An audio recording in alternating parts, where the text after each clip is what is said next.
How you guys doing? So, it's been a year since I've done a guitar collection video, and that went by really, really fast. Like, really fast. You guys have been commenting on my page, and I try to read your guys' comments, and a lot of the comments are saying, Eric, do another guitar collection video. And I'm like, in my head, I just did one. So, but yeah, it's been a year. So, I definitely have some more that I would like to show you, and oh yeah, I got a lot. Yes, before I start this video and everything, just like my other video, my parents do not buy my own guitars. I work very hard for my money, so respect that. And if you don't, off. I don't care. It's whatever. Trolls are welcome because I officially get paid for YouTube now. But yeah, so very cool. Yeah, that's basically all I needed to say, so let's get started. This is a ukulele, and we're going to do the more acoustic, we're going to do all my string instruments, but we're doing all the lighter stuff first. Cordoba, 20 TMCE. I'm not huge knowledge on ukuleles, but I played a lot of them, and I really like this one, and it was electric. So if you follow my SoundCloud, you would see that I did a few, actually, of ambient covers with ukulele. So that's that. My SoundCloud is in the description. But we are going to show you some of the acoustics. And we're going to kind of fly by these because these were in my other videos. But I'm going to try to give out facts that I didn't give out in the other videos. This is my sister's acoustic that she gave me. And she went to California in a tiny house, so she cannot take that with her. So she gave it to me, and she never really used it. So I play it all the time. Or whenever I play acoustic, I play it. But fun fact, this guitar was the very first guitar to ever set foot, if they have feet, in my house. This is the very first guitar to ever be inside my house. So that's a pretty cool fact. And that is an Ibanez V70CE BK. It's just a $200 acoustic electric. This is my camping guitar, which has been crying to me saying, Eric, please take me camping because you haven't been camping since like forever. And yeah, it's still here. It's still beat up. Got all those little chips on it and everything. Ooh, yeah, let me just mess it up more. But yeah, that's the only acoustic I bought. I said that in my other video, but that is literally the only $60 acoustic I have ever bought. This is my grandfather's classical guitar. It's a Mark II. They don't make these anymore, but I want to buy another classical, but I really want to just play this one, and I don't play this one much, so there's no need to get another one. This is a Harmony. I cannot pronounce that name. But this is a Harmony that was also my grandfather's. Both of these were the same grandfather that I was close to. And this one is my slide guitar. And the reason being is I was trying to adjust it, and it's definitely got warped really bad. So it is a slide guitar because I broke the truss rod in it. So, yeah. This is a USA Epiphone. It is a 45 or FT45N. Very nice, very pretty. It's kind of a smaller scale, so I put folk strings on it, and it sounds good. So those are my acoustics, and we're gonna go to what you guys really want to see. The stuff I play every day. Let's adjust this camera back, so we're gonna be here for a while. All right. So, if you follow my Instagram, you would see that, let me get this out before dinging it up. If you follow my Instagram, you would have seen that I had a really, really, really cool Squier Jaguar bass that I thought was the most sexy bass I've ever seen, and I actually already sold it. I didn't need it because I came across this. This is a very rare model. It's called a Fender Zone, made in Mexico. The reason why I like it, if you notice, this is a guitar body. And it feels like a guitar body, but it sounds like a bass. But yeah, it's very cool. Active pickups, all these little knobs that I don't really know what they do. I'm not a bassist, but whenever I have to write bass or play bass, this is what I play. But yeah, it's pretty cool. It's very unique. I don't really care for the cream white, and I definitely don't think it looks as good as my Squire, but it definitely sounded better and played better, so that's why I kept this and I sold the other one.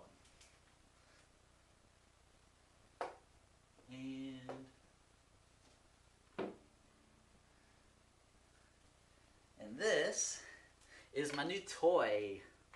This is an Epiphone Junior. And if anyone would have offered me this, and if it wasn't my friend RJ, I would have said that's a piece of shit. My friend RJ insisted me playing this, and he was right. What he did is he did a fret level job on the frets and leveled the frets. I put a new pickup in it, a Seymour Duncan JB, and we put, what are they called? GOTA tuners, locking tuners, and this thing is a monster. This thing sounds good, feels good, plays good, and it's like my number one like playing for fun guitar, you know. I've even played with it with band practice now, and it's pretty cool. He actually gave this to me since I've been helping him out a lot, so very cool. So yeah.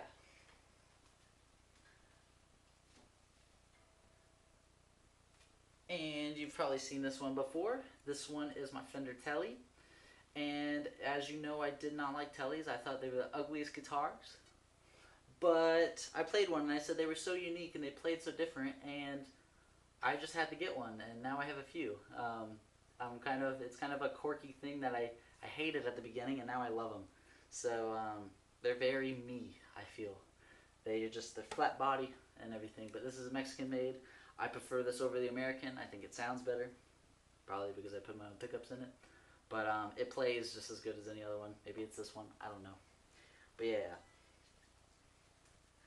The next one is a new one. I got a Hellraiser. So I've actually had a Hellraiser before in my older videos, and I sold it because I just didn't like it. It wasn't in really good condition. It wasn't like mint, and I knew I can find one for a better price for mint. So I sold that other one and bought this one, and I'm really glad I did because it has split coils, which is really cool. But yeah, Seymour Duncan, or not Seymour Duncan, Schecter, Hellraiser, EMG pickups, that beautiful set neck, and Schecter plays a lot like ESP, so I'm down. I like it. It's one of mine.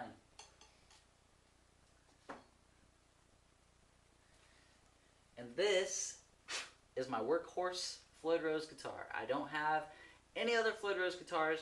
Why? Because I hate setting them up. But they are really good guitars, and I do like how they bend. If they were easier to tune and set up, I would definitely have a lot more. But this is my workhorse. As you can see, I modded it with a cool sticker I made. And then this is my complete, this is like the death guitar, you know, got skull frets. This is a Kirk Hammett Cage 202. And I modded it as well. Putting split coils in here. Split coils and going back to humbucker. But this is just, I will never sell this guitar. It's too good. I like it. I don't like signature guitars. And this one is really good. Me and Kirk Hammett, I guess, think alike as far as how a guitar should be.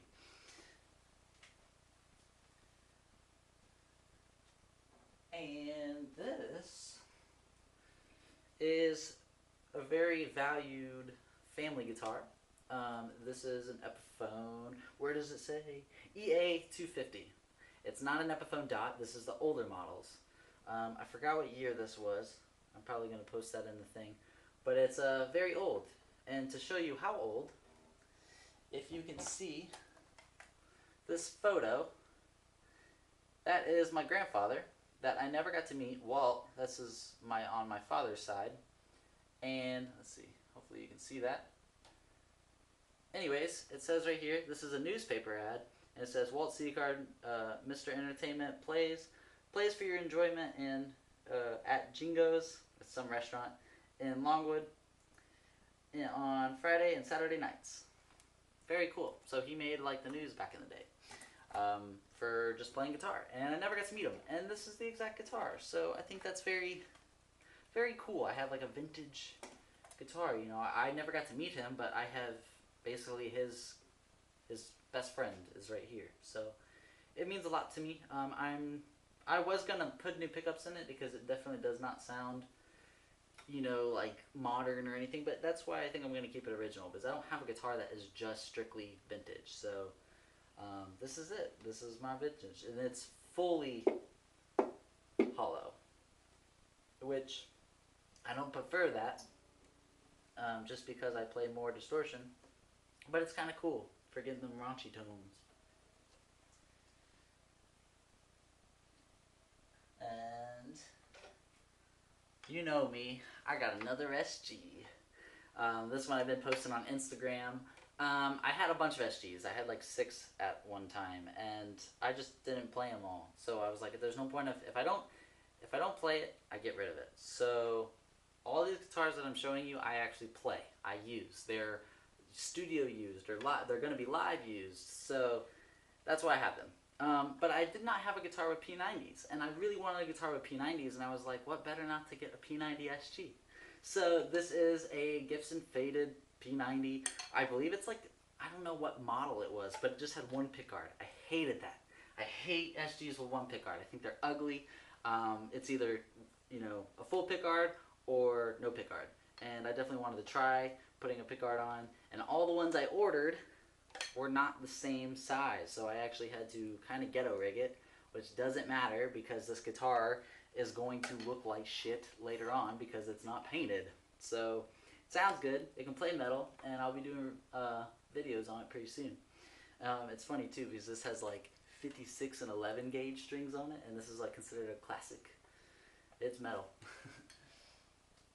And we got this workhorse EC1000 with everything stock on it, other than strap locks, of course. All my guitars pretty much have these. But yeah, this was the very first like big pricey guitar I ever bought, and it's been worth it. You can tell I've used it a lot. It's still shredded up. I used it for the studio, and it's definitely going to hang around till it's no longer green and can no longer play. But yeah, that one's good.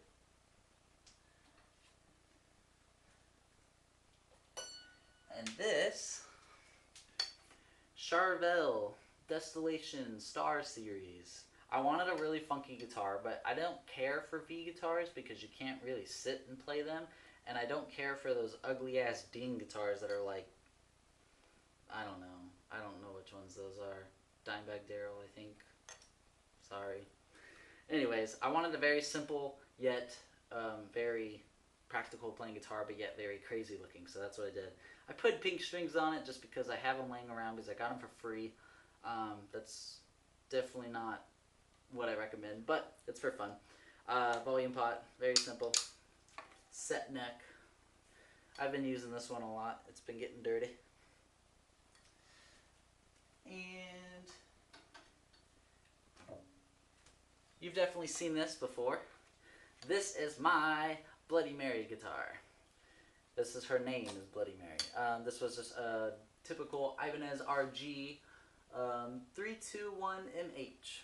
Not a very expensive guitar. When I bought it, it was completely shit. It was all rusty. Took it all apart, painted it, or I murdered somebody, and I used this guitar to wipe up the blood. And yeah, so you can see right here, I put a few people in my past through a wood chipper. You know, I'm not crazy. But yeah, this is fully modded.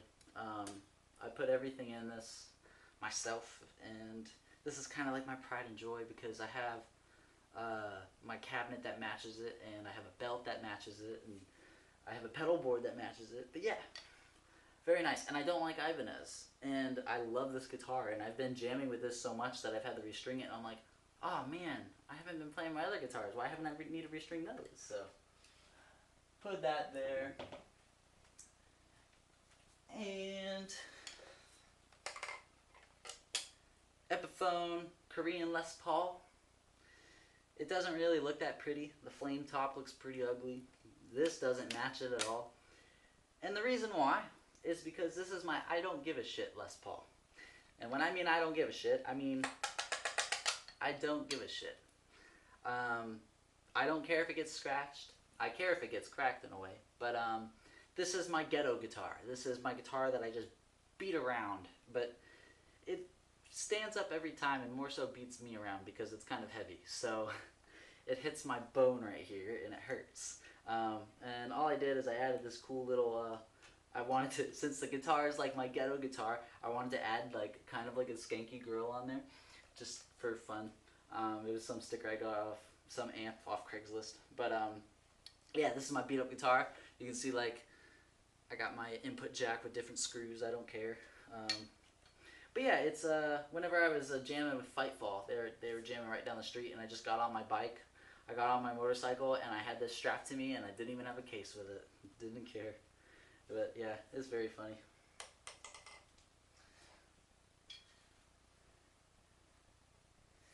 And this is my baby. Love this guitar. This guitar has changed my life in so many ways. This is the very first guitar I bought, and I got custom painted to my exact color. They do sell Gibson SGs that are blue, but they're not the same color because mine has like a hint of dark green in it. You can't really see, but like if you compare it, the Gibsons always use this like, they're called like Pelican or Palum Blue, and this actually has like a darker vibe to it, which is really cool. And it's all sparkly and... But yeah, this is my signature guitar, so when I die, you know, like, you know, how does it go like that? It's going to be in my grave. But yeah, this is my workhorse. This is pretty much the guitar that I choose every time if someone says, what's your favorite guitar? The first one that comes to my head is this one. Because it was the first real SG that I had. I had another one, but I didn't like it that much because I overpaid and it was orange. Got rid of it. But yeah, very, very special to me. Even the inlays match it. Look at that. That's cool. And then we have something else that's very special. I got another telly. And this is no ordinary telly. I had to buy this from RJ because he wanted to sell it. He wanted to sell me a bunch of guitars. And I saw this in its case, and I thought it was worth like $3 grand. I was like, I'm not buying that from you. I don't have the money for that. And he told me that, he goes, nah man, these are affordable. It's made in Indonesia. That doesn't mean anything bad. Carved top, set neck, split coil, humbuckers. This is the shit. Real, like, what's it, mother of pearl inlays. I wanted a really nice telly, and this is it. And I kind of like it because it reminds me of Appetite of Destruction from Guns N' Roses, but like this is a telly. So it's like if Eric was in Appetite of Destruction and he wrote that album, this is what he would use. You know, like that's probably one of them that I would use other than an SG. But yeah, it's a very nice guitar for its money. And I bought it from him to sell, and I was like, no, I can't sell it. It's way too nice. And that's my problem. The other one I've been using a lot, LTD Viper 400. Yeah, it's a lot of people think you need a lot of nice guitars, and if you see like my profile picture on my Facebook page, it has me playing with this. I played with Fightfall and I played with this guitar. Everyone thinks you need some $2,000 guitar to sound good, and I fucking rocked it with this. I didn't care. This and a 6505. But yeah, it's chipped. It's chipped. It's dinged up. This was an old studio guitar for A Day to Remember's. The guy that records A Day to Remember, Andrew Wade. But yeah, it's a nice one. 81. Pickups. And now we got the other baby, which is kind of dusty right now because I've been playing it, which is a shocker because usually it's been in its case since I've got it. SG Standard. This was the guitar that got me to play. I saw AC/DC and I was like, his guitar's sexy, and I looked them up and I found the Standard, And I remember going into like a music store playing one for the first time, and something about it fits my hands perfectly. And I always wanted this one, but I could never afford it. So I was like, you know what? I'm gonna get a custom one instead. Like, because I really wanted teal, and I really wanted red and black, but I wanted something that was my own. And now that I had that one, and I've gotten older, and I've gotten a little bit more money, then I finally found one for a good price. So, and it's a 2012, and it's all stock because you don't touch this guitar. It's perfect. And another RJ guitar that he sold me, I got a Gibson Les Paul. And you guys know I don't like Gibson Les Pauls. I mean, I do like Gibson Les Pauls, but I'm not going to pay a full price for a Gibson Les Paul. And I can tell you what I got this for is nowhere near compared to a price of a used Gibson Les Paul. So yeah, it's one of my babies. It's one of my new favorites. It sounds really good. It definitely looks like Appetite of Destruction, which is kind of cool. But yeah, it's pretty nice, and it's a little bit lighter than normal, so I like that. But yeah, everyone needs a Gibson Les Paul collection, like in their collection, and this is kind of mine. I had a studio at one point, but this plays so much better. If you've seen in one of the other videos, I played a bunch of Les Pauls, and a lot of people said that one sounded the best too.